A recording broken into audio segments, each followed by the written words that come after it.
নমস্কাৰ চাবিদসকল চৰকাৰী কৰ্মচাৰী আৰু পেঞ্চনাৰসকলৰ দৰমহা আৰু পেঞ্চন বৃদ্ধি সম্পৰ্কে আনহাতে তেওঁলোকৰ ফিক্স মেডিকেল এলাউন্সৰ লগতে 18 মাহৰ দিয়ে এৰিয়াৰৰ লগতে আপোনাৰ তেওঁলোকৰ গৃহ ঋণৰ ওপৰত আপোনাৰ ভালেকেইটা শেহতীয়া খবৰ প্ৰকাশ পাইছে সেয়েহে আপোনালোকে ভিডিঅ'টো সম্পূৰ্ণ চাব আনহাতে নতুনকৈ অহা চাবিদসকললৈ এটা অনুৰোধ চৰকাৰী কৰ্মচাৰী আৰু পেঞ্চনাৰসকলৰ সৈতে জড়িত প্ৰতিটো শেহতীয়া খবৰ তথ্য পাবলৈ আপোনালোকে আমাৰ চেনেলটো ছাবস্ক্ৰাইব কৰিবলৈ নাপাহৰিব চাবিদসকল আপোনালোকৰ সময়ৰ প্ৰতি লক্ষ্য ৰাখি আমি প্ৰথম খবৰটো ক'বলৈ ওলাইছোঁ সেয়া হ'ল যে আপোনাৰ যিসকল চৰকাৰী কৰ্মচাৰী তেওঁলোকে গৃহ ঋণ লৈছে সেইসকল কৰ্মচাৰীসকলৰ কাৰণে ভাল খবৰ যে আপোনাৰ ইতিমধ্যে আপোন ঘৰৰ সুবিধা লাভ কৰা চৰকাৰী কৰ্মচাৰীসকলে তেওঁলোকে আপোনাৰ সুদসমূহ লাভ কৰা নাই আৰু সেয়েহে বাজেটত 107 কোটি টকা ধাৰ্য কৰা হৈছে আৰু যিটো আপোনালোকৰ এয়া চাওক যিটো আপোনাৰ কেবিনেট বৈঠকত সেয়া আপোনাৰ নিৰূপণ কৰা হৈছে আৰু সেয়েহে আশা কৰা গৈছে যে চৰকাৰী কৰ্মচাৰী আৰু পেঞ্চনাৰসকলে তেওঁলোকে আপোন ঘৰৰ যি সুদ তেওঁলোকে লাভ কৰে সাহায্য যাক আমি ছাবচিডি বুলি কওঁ সেয়া তেওঁলোকে অতি শীঘ্ৰে লাভ কৰিব আৰু এয়া নিশ্চয় তেওঁলোকৰ কাৰণে ভাল খবৰ আনহাতে যিসকল চৰকাৰী কৰ্মচাৰীয়ে তেওঁলোকে সপোনৰ ঘৰখন বনাম বুলি ভাবি আছে আৰু তেওঁলোকে আপোনাৰ এই গৃহ ঋণ ল'ব ভাবি আছে তেওঁলোকে আপোনাৰ সাহায্য লাভ কৰে সেয়া আপোনালোকে জানে সেয়ে আপোনালোকে আপোন ঘৰৰ বিষয়ে ওপৰত থকা আই বটমত টাচ কৰি সেই সম্পৰ্কে আপোনালোকে জানিব পাৰিব আৰু আপোনালোকে এই আপোন ঘৰৰ সুবিধা লৈ আপোনাৰ সপোনৰ ঘৰখন বাস্তৱত ৰূপায়িত কৰিব পাৰিব এতিয়া আমি এক শেহতীয়া খবৰ লৈ আহিছোঁ সেয়া হ'ল কৰ্মচাৰী আৰু পেঞ্চনাৰসকলৰ যদিহে বিভাগীয় কৰ্তৃপক্ষৰ ওচৰত নিজৰ কিবা নামত যদি কিবা বিসংগতি নাইবা ডেট অফ বাৰ্থ যদি কিবা বিসংগতি যদিহে আপোনাৰ নিজৰ পত্নীৰ নামত কিবা ভুল হৈ আছে আৰু যদিহে কিবা নমিনী আকাৰে কিবা শুধৰণি কৰিবলগীয়া আছে তেনেহ'লে আপোনালোকে বিলম্ব নকৰি অতি সোনকালে আপোনালোকে বিভাগীয় কৰ্তৃপক্ষত নাইবা সেই নিৰ্দিষ্ট পৰ্টেলত গৈ নাইবা ৰেকৰ্ড অফিচত গৈ নাইবা আপোনালোকৰ ছাৰ্ভিচ বুকত আপোনালোকে এপ্লিকেশ্যন দি সেয়া যাতে আপোনালোকে শুধৰণি কৰি লয় কিয়নো আপোনাৰ যদিহে কাৰোবাৰ কিবা অসুবিধা হয় তেনেহ'লে আপোনালোকৰ ঘৰৰ মানুহে সেয়া ভুক্তভোগী হয় সেয়া আপোনালোকে জানে সেয়ে যাতে আপোনাৰ পৰিয়ালখনক আপোনালোকে সৰ্বপ্ৰথমে প্ৰাথমিকতা দিব আৰু সেয়েহে আপোনাৰ যদিহে বিভাগীয় কৰ্তৃপক্ষৰ ওচৰত কিবা ভুল শুধৰণি কৰিবলগীয়া আছে সেয়া আপোনালোকে অতি শীঘ্ৰ কৰি ল'ব এয়া আন এটা গুৰুত্বপূৰ্ণ খবৰ এতিয়া আমি আপোনালোকৰ কাৰণে আন এটা খবৰ লৈ আহিছোঁ সেয়া হ'ল আপুনি যদিহে অসম চৰকাৰৰ অধীনত যিকোনো বিভাগত কৰ্মৰত চৰকাৰী কৰ্মচাৰী আৰু আপোনালোকে যে যদিহে এতিয়া যদি 10 বছৰ আপোনাৰ চাকৰি কাৰ্যকাল সম্পাদন হৈ গৈছে আৰু আপোনালোকে যদিহে কোনো ধৰণৰ যদিহে আপোনাৰ পদোন্নতি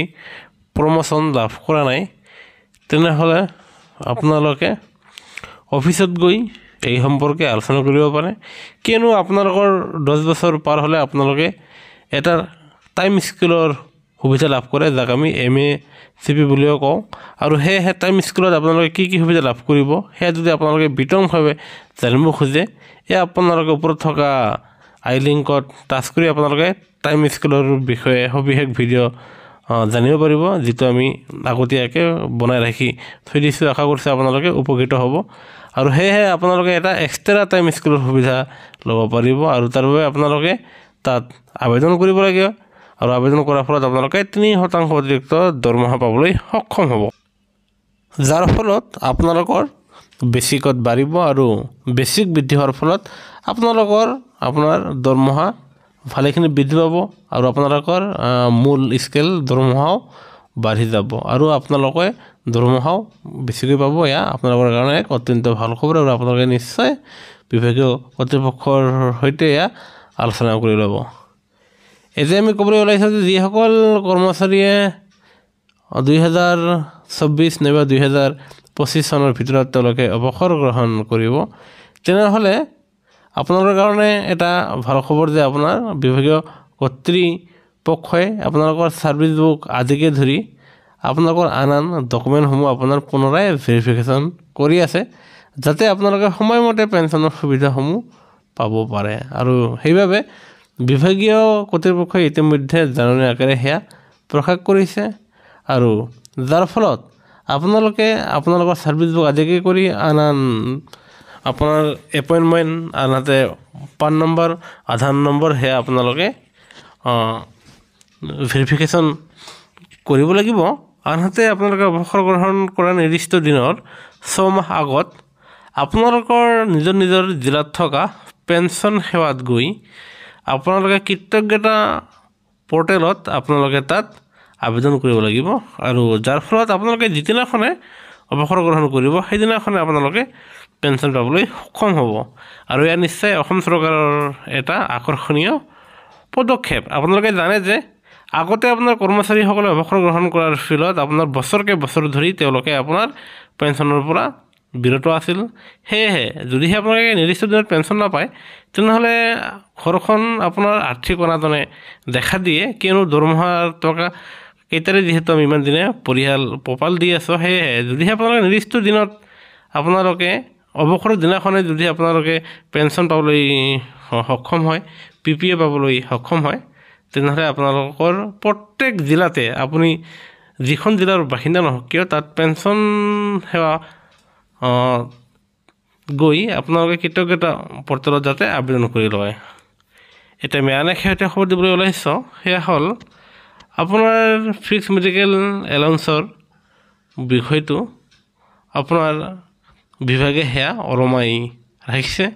আৰু সেয়া আশা কৰা গৈছে যে আপোনাৰ 3,000 টকা যিটো কৰিব আৰু সেই সম্পৰ্কে অচিৰেই আপোনাৰ জাননী আকাৰে প্ৰকাশ